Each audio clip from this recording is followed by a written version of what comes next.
Patients for outpatient antenatal fetal surveillance. Okay, so why we do surveillance? Surveillance is done because if we do it to reduce the risk of stillbirth. So what is the purpose? To reduce the risk of stillbirth. So do you think that we can reduce this stillbirth? No, we don't have any data. Still Okay, there? yeah, Yes. we have no guarantee, nothing, Don't and think, even I think 50% unknown.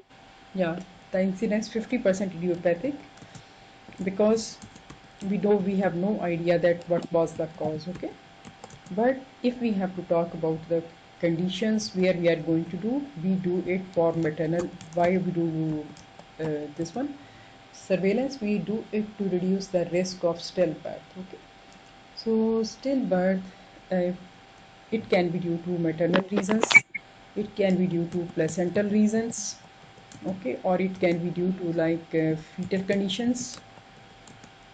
Then there Yes. can be liker abnormalities.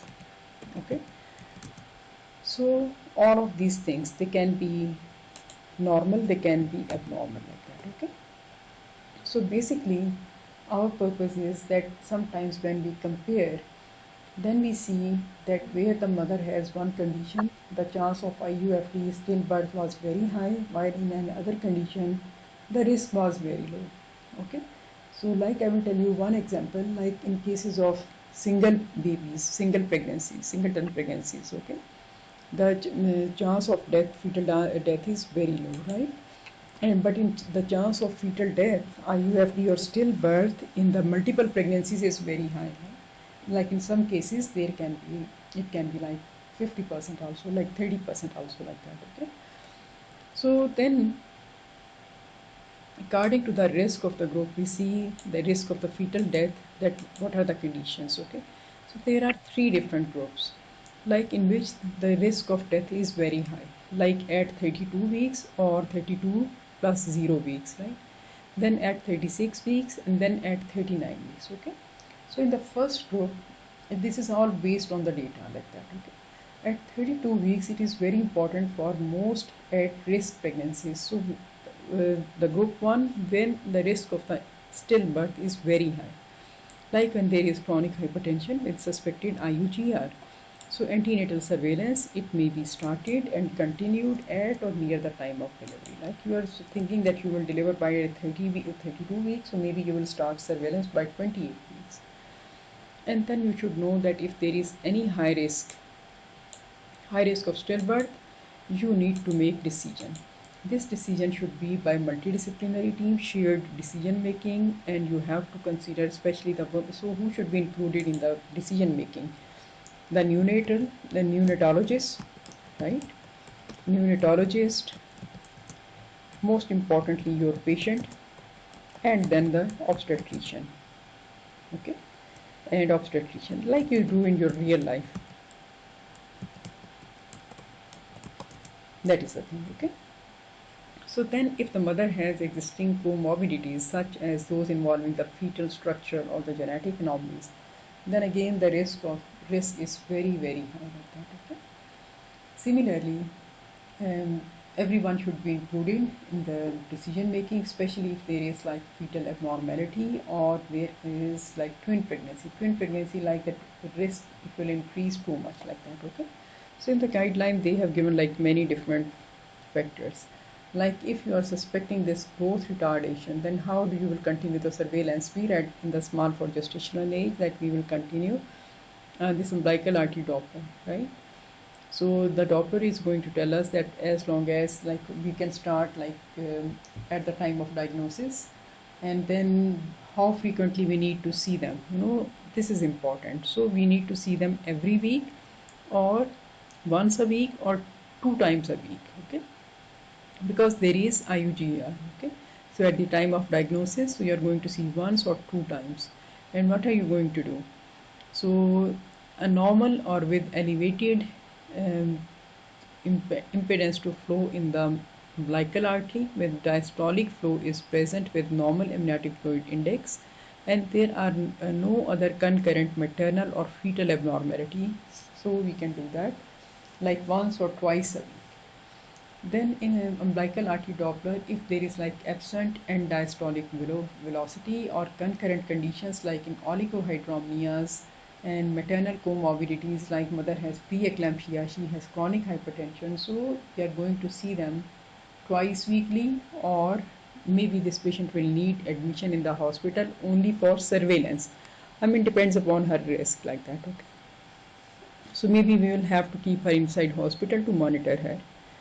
Then we are doing the umbilical artery Doppler, and there is reversed end diastolic velocities. Okay, reverse, so it means that the baby is not getting a good amount of blood, it is regurging back into the umbilical vein.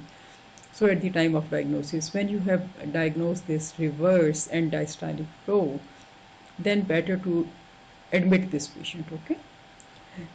So then in cases of multiple gestation, if there are uncomplicated dichorionic, very simple, but there are two pregnancies, so the risk of preterm is always there. Okay. So like there are twins which are uncomplicated dichorionic, or twins dichorionic which are complicated by maternal or fetal disorders such as fetal growth restriction. Then at 36 weeks it is diagnosed. So we are going to see them at the time of diagnosis. We have seen them, then we have to see them weekly, and according to the condition of the patient we will have to make individual plan. Then the twins, like twins as which are uncomplicated monochorionic diamniotic, okay, so they should be seen weekly. If there are twins which are complicated by monochorionic diamniotic and there is already twin to twin transfusion syndrome and it is diagnosed at 32 weeks, so we are going to see them every week, and then according to the condition of the patient we will have to make the decision that this patient needs more surveillance or less. If there are twins and monoamniotic, so monoamniotic, so they are high risk pregnancy, so they will need better surveillance on daily basis. If there are twins, if there are triplets, then again they need surveillance. So basically in the twins, if you remember, we said we should start surveillance for the development of twin to twin transfusion syndrome at 16 weeks, and then we are going to see them every 2 weeks till the time, then till 24 weeks. After that we can start seeing them every 4 weeks. Okay. So if there is decreased fetal movement, this is like very high risk condition, so and depends at the time of diagnosis, and then we are going to see them like there is high risk of death. Why? Because the movement is low, movement is not good, decreased fetal movement. Okay, so once, so after that, like we have seen them once, and then we will see that how they are doing, and then we can decide on the basis of the first assessment. After that, if there are fetal anomalies or aneuploidies, then again individualized plan is made. So how this plan is made?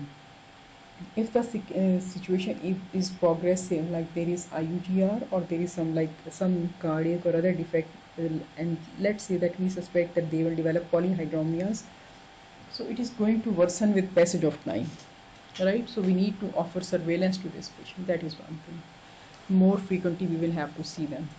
Then because of the maternal causes, if the mother has like chronic hypertension and it is controlled with medication, then we will start at 32 weeks and we will have to do it continuously. Okay. And then on the weekly basis, if there is poorly controlled or with associated medical conditions, like there is some problem like this hypertension is there, then we are going to do individualized management. Usually if there is diabetes or hypertension, we have to see them on weekly basis. If the baby has developed gestational hypertension or preeclampsia, if there are no severe features, then we are going to do a diagnosis. We will start surveillance, and then we need to see them twice weekly. If the baby has like severe features, some abnormality is there because secondary to the maternal condition, like because of this hypertension, what will be there? IUGR will be there. So at diagnosis, and then we need to see them daily. If the mother has diabetes and this is gestational, which is controlled with medicine with or without comorbidities, then we will start surveillance at 32 weeks and we are going to see them once or twice weekly. If there is like gestational but poorly controlled diabetes, then we are going to see them. We will start surveillance again 32 weeks and twice weekly. Then if she is pre-gestational diabetes, like the sugar level we call it, impaired glucose level. So in that case also, it depends. We are going to start at 32 weeks, but we can do it once a week or twice weekly, as depending upon her condition, how bad it is. If there is SLE, it can be like it is uncomplicated, start surveillance by 32 weeks or when the patient came. If it is complicated, again you can start at the diagnosis. So if it is uncomplicated, you are going to see them weekly. And if it is complicated, then you will have to make an individualized scan for her, individualized schedule for her. If she has anti-phospholipid syndrome, so again you are going to start surveillance at 32 weeks and you will offer it 2 times a week. If it is sickle cell disease, you know the baby is going to have all the complications that you will see in a case of diabetes. All complications will occur here in the sickle cell anemia. If it is uncomplicated, at 32 weeks, you are going to see them once or twice weekly. If it is complicated, then you will review her at diagnosis and then you are going to make individualized plan. Then in the hemoglobinopathies, like other than the sickle cell disease, hemoglobin SS in the individual patient, individualized patient, so at the time of diagnosis, and then you can say that you are going to offer surveillance. But usually if the condition is like low risk, you will not do anything, but there is like some complication is there, then you are going to increase the frequency of monitoring. Renal disease, they are very important. So again, you are going to start surveillance at 32 weeks and you will have to make individualized plan, but mostly in the thyroid disorders, in the renal diseases, we have to see them once or twice weekly. And then if the patient has like thyroid disorders, can be hypothyroidism, both are high risk conditions. Okay, these are not like low risk condition. So we will have to make individualized plan. So if this is IVF pregnancy, then we have to start surveillance at 36 weeks, and we will have to see them weekly. And you remember I said that depends that how bad or how poor is the patient now, and then we start this surveillance around the time of planned delivery. Because if the patient has like any disorder, then you have to make a plan at the time of booking, that who will be involved in her care, where and when she should be delivering. So any plan you have to make for her. That is very important for you. Okay. So if he is taking substance abuse, it is very unlikely in our circumstances, but sometimes bad things happen.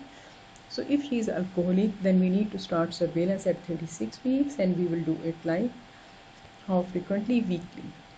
And if she is taking multiple substances, like people are taking cocktail drugs, then it depends that what type of drugs she is taking, how much she is abusing, and then you will have to make individualized plan for her. That is one thing. Okay. So then there are certain factors which are associated with increased risk of growth of stillbirth, and we need to make strategies for antenatal fetal surveillance. After the age of viability. What is the age of viability? 22 weeks gestation in the American system, or when the fetal weight is 450 grams or more. And it is 24 completed weeks of pregnancy in the Royal College Obstetrics UK system, like that. Okay. So some other factors, like we cannot say that these are diseases, but these are obstetric factors. Like if the patient is obese, what is the effect of pre-pregnancy BMI? It is significant. If the pre-pregnancy, the BMI is between 35 to 39, so it means that she has like this moderate obesity, right? Mild obesity, because 30 at 30 it will be like, no, this is moderate, because at 30 we will say she is overweight. Between 30 to 35 we will say mild obesity, and now between 35 to 39 it means moderate obesity. So we should start surveillance at 37 weeks, and we have to carry it on weekly basis. Then pre-pregnancy BMI is between 40 or above. So this is like severe. Okay. So in that case, you will start surveillance at 34 weeks, and you will do it on Sura, weekly sorry, basis. Mm. So pre-pregnancy BMI is very important. Like pre-pregnancy BMI is 35 to 39. This is before pregnancy, right? So we are starting surveillance at 37 weeks and we are doing it on weekly basis. If pre-pregnancy BMI is 40 or above, then we will start surveillance at 34 weeks and we will continue on weekly basis. So if maternal age is older than 35, then you have to make individualized plan, because you have to see that she is healthy, she has any other problems, what is her lifestyle, what is her history. So on the basis of that, you are going to make an individualized plan. Then there are obstetric factors. Like if the patient has previous stillbirth, then if she had the previous stillbirth at 32 weeks, then you need to start surveillance at 32 weeks and you will have to do it once or twice weekly. If this previous stillbirth was before 32 weeks, then you are going to make individualized plan. Okay, so but remember one thing, that you have to start surveillance after the age of viability. Regarding history of other adverse pregnancy outcomes in immediately preceding pregnancy, if like there was previous fetal growth restriction requiring preterm delivery at 32 weeks, then you have to do surveillance on weekly basis.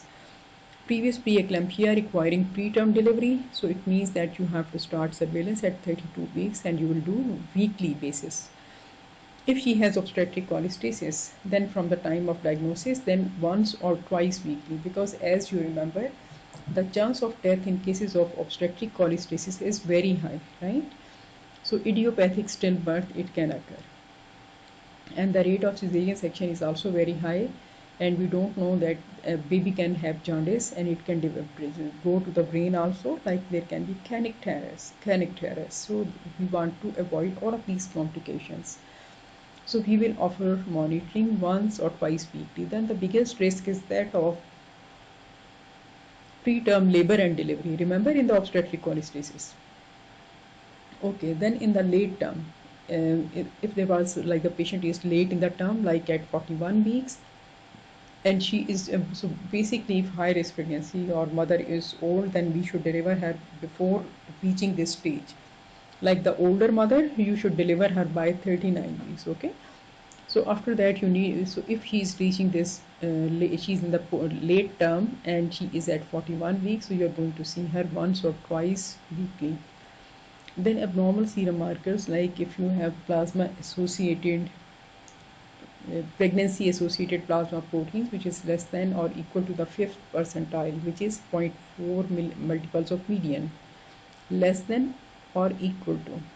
So it is associated with poor outcome, because we will see this feature in small for gestational age babies. So we will start surveillance at 36 weeks and we will see them on weekly basis.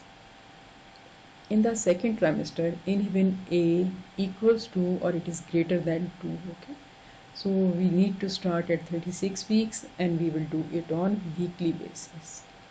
Among the placental causes, there can be chronic placental abruption. So at the time of diagnosis, we should start surveillance and we should do it once or twice weekly.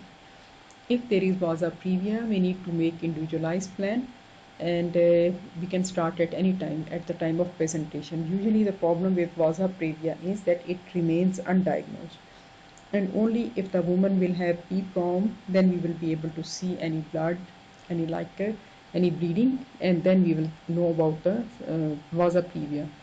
Or as you know that it is very much common in the IVF pregnancies, like the incidence is 1 in 300. So if someone has like this IVF pregnancy, then we can offer them surveillance right from the start. That is one point. Okay, right from the start I mean by 28 weeks, because the indication is, the plan of management is that we should deliver the baby by 32-33 weeks after giving them corticosteroids and for the fetal unmaturity. Okay, because the problem is that anytime the bleeding starts, the baby can die very quickly. That is a problem. Okay, then there can be velamentous cord insertion. Here the cord should be ideally inserting within the substance of the placenta, but in the velamentous cord insertion, it is not going to the center, it is just attached away from, little bit away from the center, and cord is not like properly if you know it is anchored into the cord, okay, into the placenta. So I will show you some picture. What happens here is, like, it is at some distance from the, you can see here that what it does. Look, this is the placenta, right? So the cord should go and it should embed here, right? But what is happening? Cord, the blood vessels, they are not supported in the substance of the placenta, okay? They will run for some distance into the membranes, okay? So they are unsupported, right? So what happens when the membranes they rupture, then these blood vessels are not supported by even membranes, so they are just lying outside. So you know that how dangerous it can be like that. So instead of going and anchoring here, see where is the cursor, the blood vessels should go there, but they don't go here, they just end here. So this is what we call velamentous cord insertion, okay? So placental causes, like if there is velamentous cord insertion, then we should start surveillance at 36 weeks and we should see them weekly basis. If they have single umbilical artery, then we should start surveillance at 36 weeks. Usually, if there is single umbilical artery, then this condition, the baby is going to have some problems. Why? Because how do we develop the baby's organs? First of all, the blood vessels, they go there, they cause angiogenesis, and then the organs, they will develop, okay? But here what happens, like this one is defective, so placenta is one, so blood supply will not be good in all areas. So where the blood supply is compromised, so the patient is going to develop some problems like that, okay? So baby will not develop that structure, or either there will be agenesis or there will be small size structure like that. So any complication can be there. Sometimes the mother will have isolated oligohydramnios, like the single deepest vertical pocket will be less than 2 centimeter. So if it is at diagnosis, then we need to see them once or twice weekly to see that the liquor is increasing or it is further decreasing. Then, so these are abnormalities of the liquor, okay? So polyhydramnias, it can be moderate to severe, like severe means like moderate to severe means, moderate means that the deepest vertical pool is like 12, and the worst form will be that amniotic fluid index is equal to or greater than 30 centimeter, okay? So in this case, we need to start surveillance at 32 weeks or 34 weeks, depending upon the time of diagnosis, and we need to see them once or twice weekly like that. So this information is important. So basically, you should know that we have divided the causes into multiple causes, and we will come back to this one. And like I said, the multiple gestation and all of these properties, okay? So what happens in the multiple gestation? You already know that they can be of different types. So what will happen, it shows, you don't have to remember these numbers, just write that you should know that it is increasing as the chance of the type of the pregnancy will increase, so the chance will also increase. As the time is increasing, the complete rate of death and the stillbirth is also increasing. So the risk of stillbirth is increased in all twins with advancing gestational age, and it is significantly greater in monochorionic than the dichorionic pregnancies, okay? So in the dichorionic pregnancies, don't have to remember, just remember the risk of death can be like 0.8 at 35 weeks, double it, okay? So every time it is doubling like that. 0.8 in 1000, okay? So, and then at 35 weeks, and then it is 1.5 at 36 weeks, 3.4 at 37, and 10.6 at 38. So even at 38 weeks, the chance of death is very high. So obviously we need to deliver them before reaching here. So 37 weeks is ideal, but see 3.4 per thousand, that is a high number. In cases of monochorionic diamniotic twins, the stillbirth rates, they are like this: 0.9 at 34, 2.8 at 35, 4.5 at 36, and 9.6 at 37 weeks. So the risk is increasing as the time of gestation is increasing. So as we say that in all gestational ages, if we say that what is the chance of death at um, 20 weeks. So it was like 6 in 1000 in all gestational ages. So the RCOG says 5 in 1000 and the Americans they say 6 in 1000. Write down, okay? So both are correct. 1 in 200 or 5 to 6 in 1000. That is the chance of stillbirth. So the initial timing, now you have seen that it depends that what exactly is the condition of the fetus, okay? And then antenatal fetal surveillance we are doing in two ways.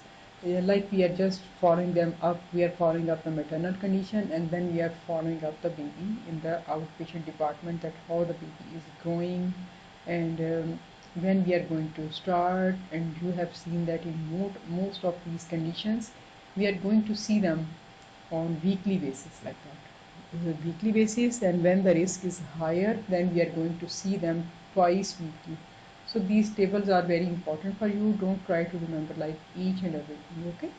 Now in cases of fetal growth restriction, you already know that what happens, that the fetal growth mean restriction means that the size of baby is less than the 10th centile. Remember we read about this fetal growth restriction before, like that, okay? So this group is going to have the highest chance of fetal deaths, especially if there is like some abnormalities there, like congenital abnormalities there, or the umbilical artery Doppler is abnormal, then the chance will increase, like that. So when are you going to start the surveillance? So if like this fetal growth restriction it occurred in the previous pregnancy, let's say patient was diagnosed with IUGR at 30 weeks, then in this current pregnancy you will start fetal surveillance at 29 weeks, okay? So 1 week early than the onset of the disease in the previous pregnancy, like that, okay?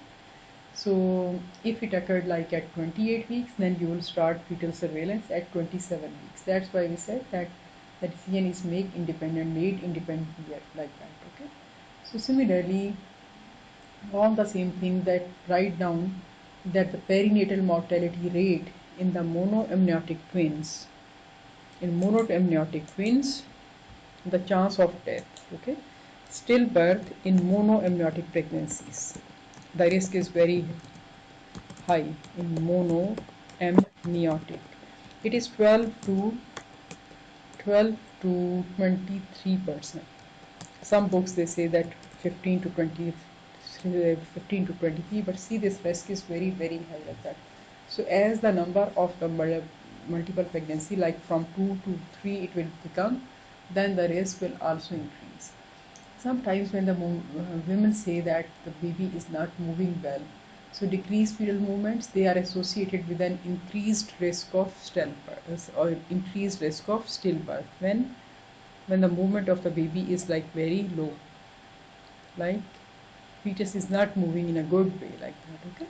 So all of these things are important. So if they have decreased movements like before elective cesarean section, then they can have like maybe they are developing hypoxemia or they are developing acidosis like acidemia, or maybe in the placentation is abnormal, like placenta is not developing properly, like that, okay?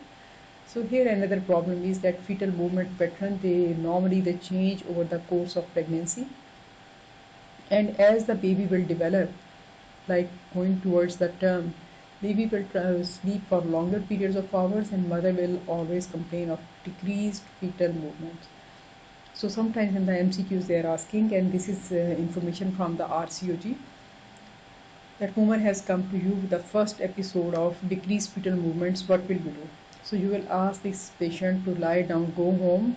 First you will listen to the fetal heart sounds. If the fetal heart sounds are positive, then you will examine this patient and you will take a detailed history. In the history you will see that is this woman at risk of developing IUGR, or is this woman at risk of developing PET, preeclamptic toxemia of pregnancy. If so, how you are assessing the risk? By taking her history, and then by taking her history and assessing her risk factors. Now that is the BP normal, is there any other issue? So all of these things you need to take into consideration. If it is like that, so this is the first episode. If she comes to you with second episode, so you will tell her that the fetal heart is positive, So no need to do ultrasound in the first visit. Go home, relax, lie down on your left side, and if you don't feel 10 fetal movements in 2 hours, then come back. Okay. So when she will come back, at this time you are going to do the CTG and you are going to do the ultrasonography. If things are normal, okay, you can let her go home. But if you find any abnormality of Liker, and or you see like the Doppler is not good, Liker is not good, fetal size is not as it is lower than the estimated fetal size, and then you will see that what is the period of gestation. So if he is near the age of viability and he says that if everything is fine, let her go home and tell her that if the fetal movement decreases, just come back to the hospital. So when she comes to you with the third episode of reduced fetal movement, just admit her, give her antenatal corticosteroids if she is away from the age of prematurity, and just deliver her. Okay, do the cesarean section, and she is going to be fine like that. Okay, so in all of these conditions, uh, you should remember in the whole chapter not to remember a lot, that if there is like a risk, fetal abnormalities are there, like reduced fetal movements, congenital infections are there, or you are suspecting fetal growth restriction, then you need to do the surveillance. Okay, so mostly you are going to start surveillance when the patient presents, like these problems are diagnosed in the mother like that. So regarding the fetal abnormalities, you should remember that there can be aneuploidies, like the commonest one will be like that fetal trisomy 21.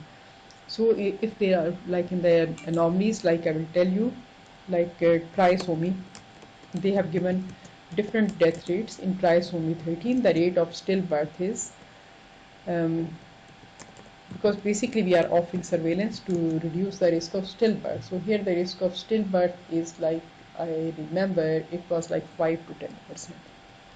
5 to 10%. This is high, it is not low, right? So similarly, what we have to do, like the chance of death, it will be increased like that. So the chance of death, risk of death is high in these children from 24 to 36 weeks.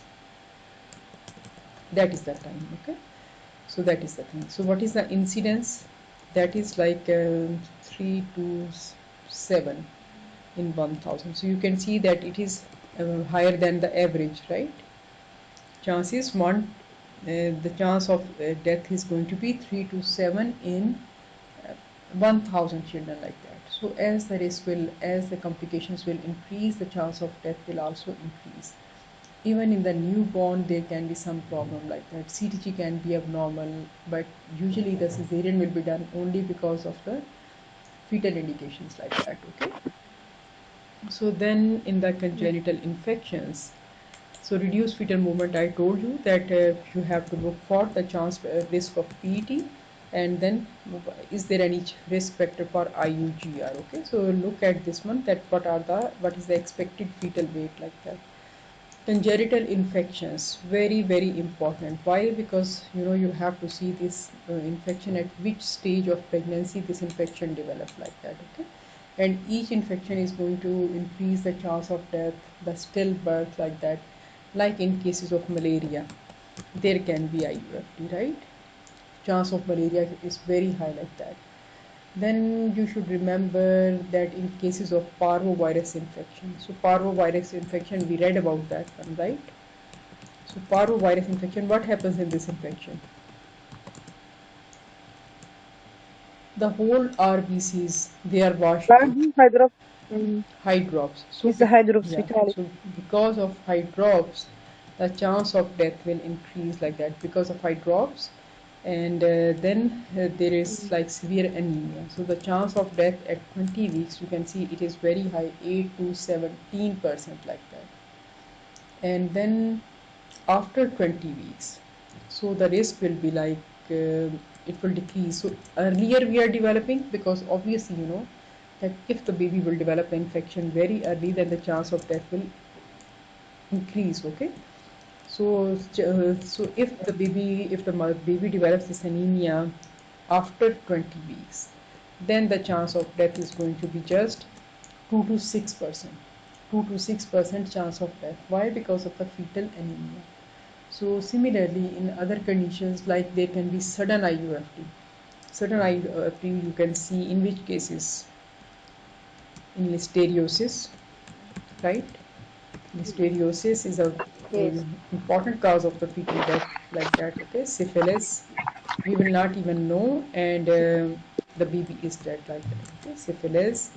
Then we said that malaria, right? Then remember Mm. obstetric cholestasis, very high chance, like 50%. It can be the death rate. It can be because the baby can die suddenly without anything like that. Okay? So now coming to the maternal causes. In hypertension, the chance of death of the fetus is like 6 to 25.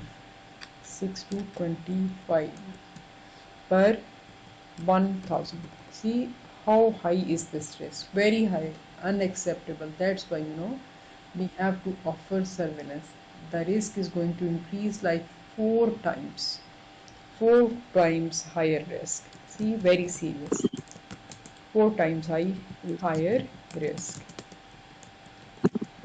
That is one thing, and then that's why we do surveillance, and there can be like superimposed preeclampsia. So we are going to start surveillance from 32 weeks, and we are going to deliver the maximum by 37 weeks. No benefit after 36 weeks.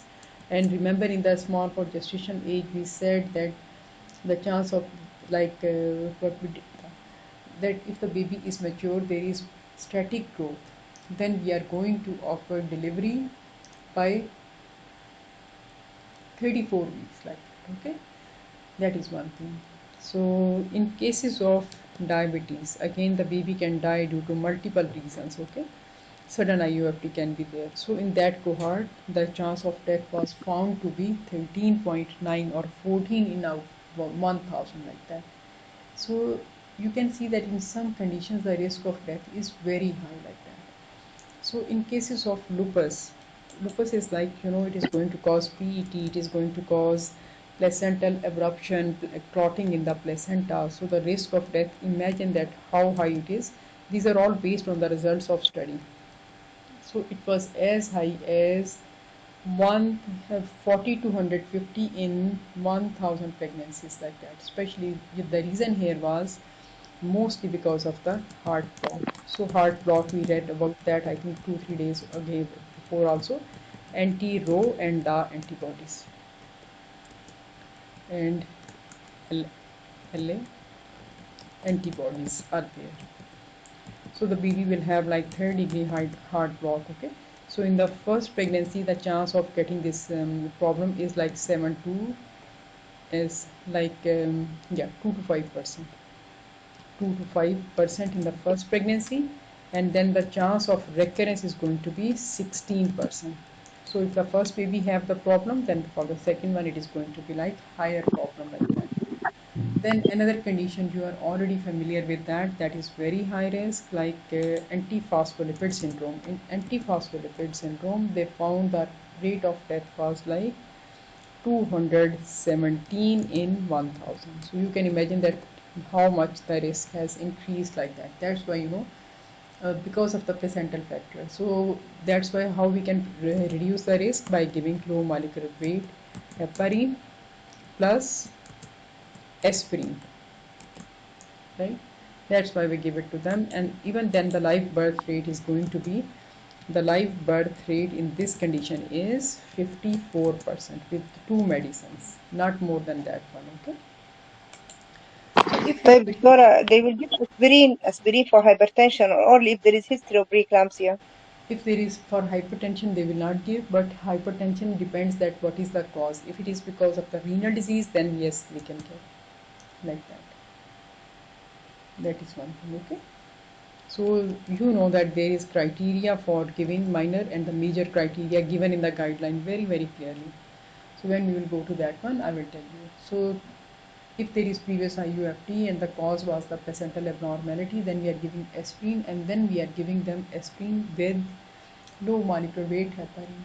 So in other autoimmune disorders also the risk of death is increasing. Okay, that is one thing.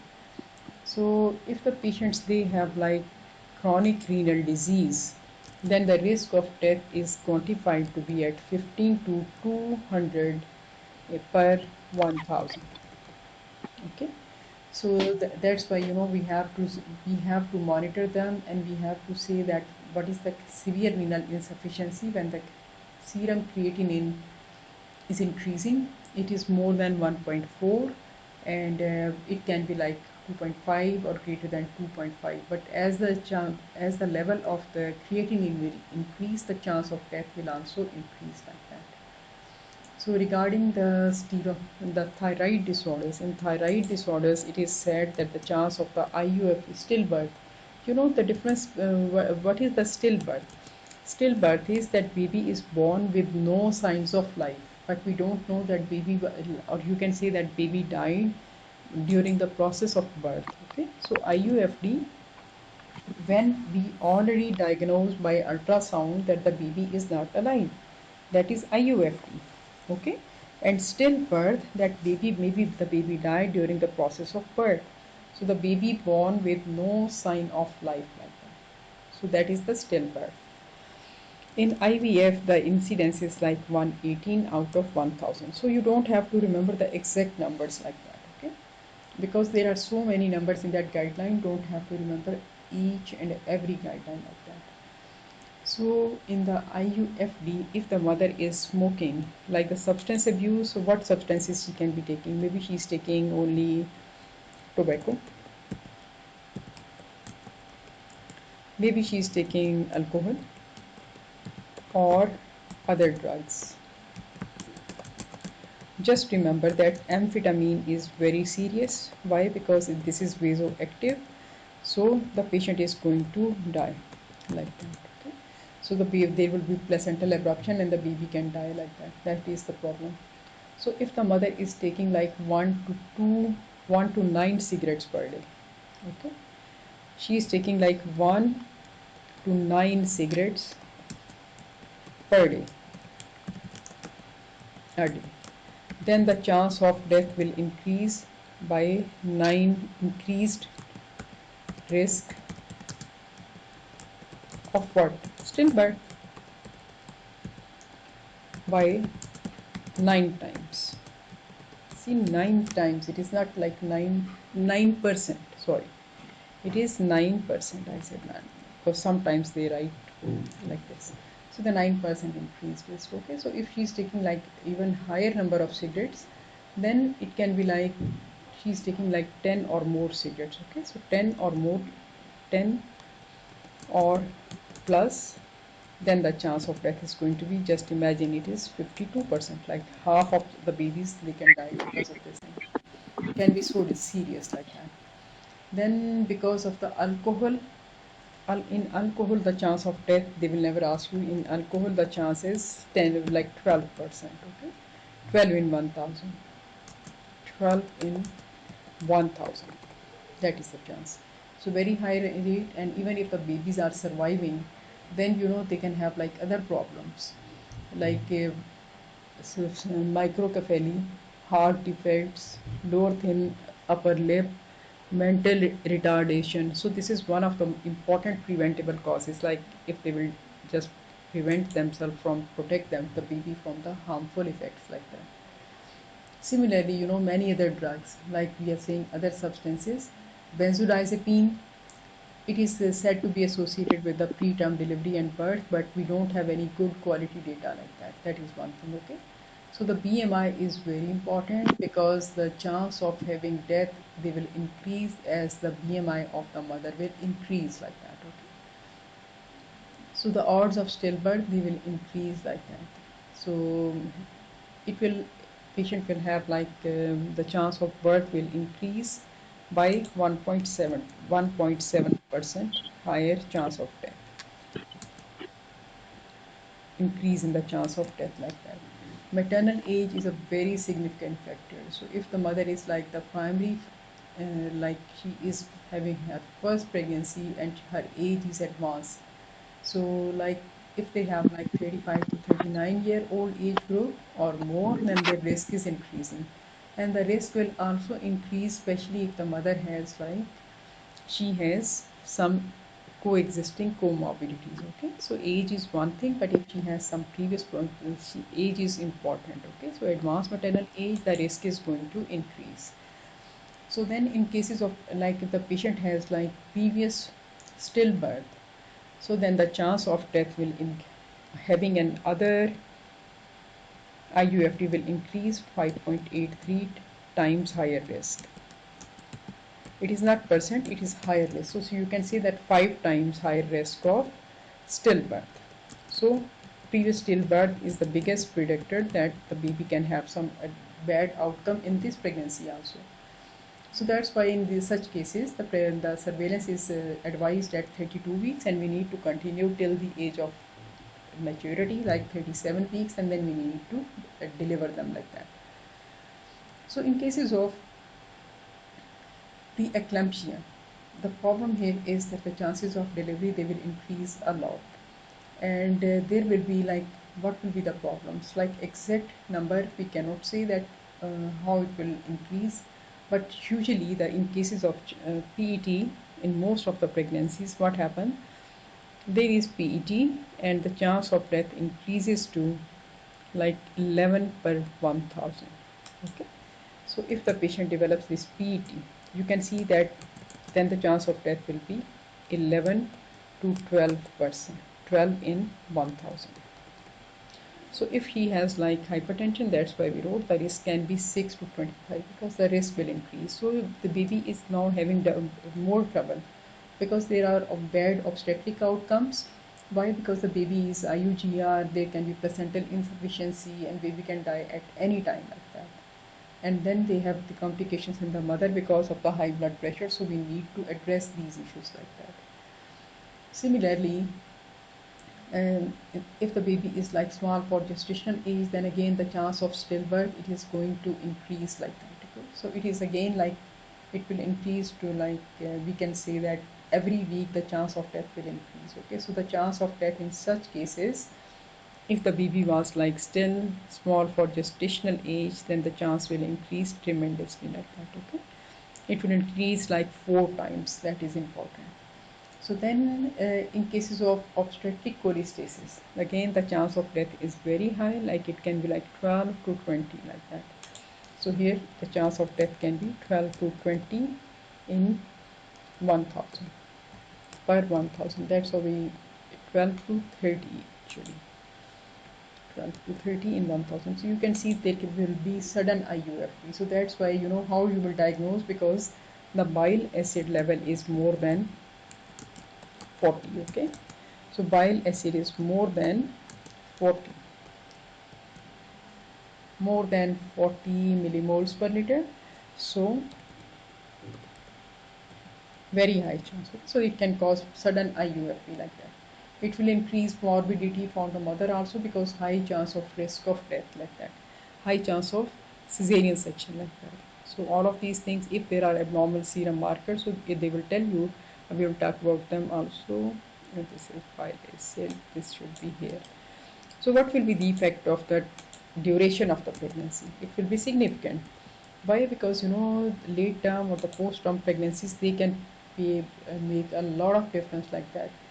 So it is like at 37 weeks the risk of death is 0.11 in 1000 at 37 weeks. Okay, this is also a very common question. Okay, so the risk of death at 37 weeks is 0.1, so risk will increase every week like that. Okay, so that this risk increases to 1.78 at how many weeks per 1000? It would be so at 41 weeks. Okay, 41 weeks. But now you see that how it will increase. So it will increase at 41 weeks. It will increase 41 weeks. It is 1.78. So at 40, it will also increase. How much it will increase? It will increase to 3.18 out of 1000 at 42 weeks. It is at 42 weeks, right? So that's why. And you know, if the patient doesn't agree for the birth now, then what is the risk of death at 43 weeks? it is going to be like 6 in 1000 at 43 mgs. So that is how it will increase. Okay. So regarding the abnormal serum markers, what abnormal serum markers you are going to see can be PAP-A. Okay, so if it is in like very low, then it means that the risk of death will increase. Okay, so low PAP-A is there, or there is like abnormal maternal serum alpha fetoprotein, that is abnormal, and then it means that there are some problems like that. Okay, so all of these levels, when they are deranged, the risk of death is going to increase. For this one PAP-A, when it is less than the normal, like it is it is less than how much I just told you, less than, like that one. Okay, and the maternal serum alpha protein, when it is more than all SBAs, that when it becomes like maternal serum protein, alpha fetoprotein, and if it increases, it is more than 3.4, that is the cutoff. Okay, more than 3.4, the risk will increase. Okay, so if this level is high, then the level of another hormone like inhibin,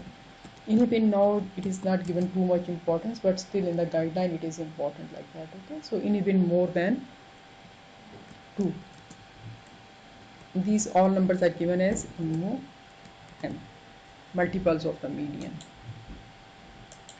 So just remember that only that one PAP is decreasing and the others are all of this, everything I'm telling you, these are all SPAs.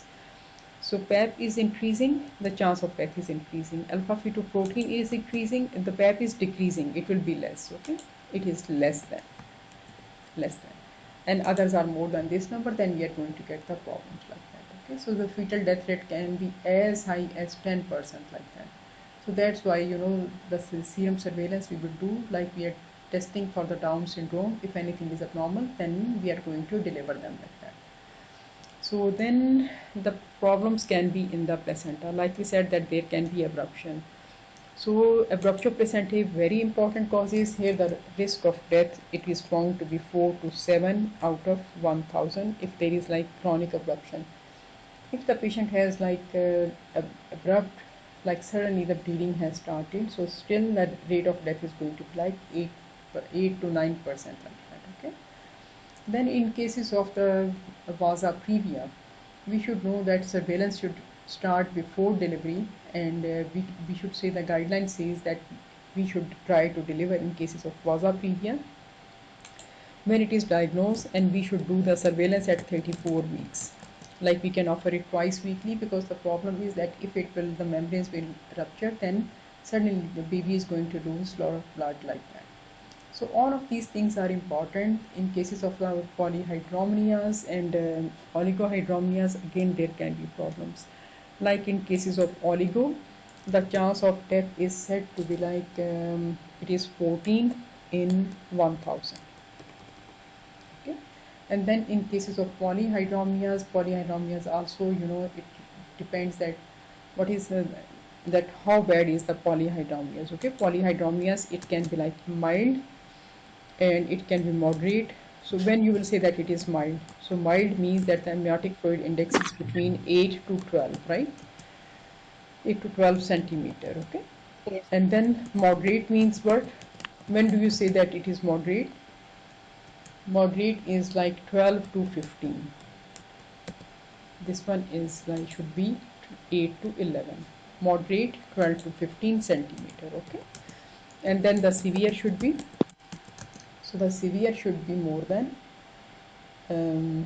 16 to 24, like that. Can be more than 16 to 24. Just a rough idea for the classification. So these are the important points. Okay, so as the amniotic fluid index will increase, the chance of death and the problems, they are going to increase. But remember, the chance of death is high in the oligo.